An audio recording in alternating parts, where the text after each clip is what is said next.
السلام عليكم اخواني الكرام وتحية طيبة اينما كنتم. اليوم الفيديو نتحدث فيه عن فوائد الدودة القبابي للطيور.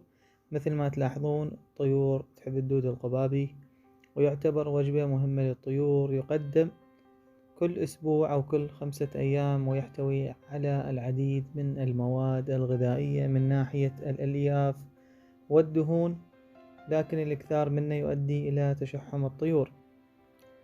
وأكثر شيء مهم في إطعام الصغار وعند تغيير الريش يعوض البيض المسلوق، والحقيقة أشوف أنه أفضل من البيض المسلوق. الحقيقة أنا أقدمه حي للطيور حتى الطيور تحصل على أعلى قيمة غذائية. وإذا أكو أي سؤال تركوه بالتعليقات، إن شاء الله راح أجاوب عليه بأقرب وقت.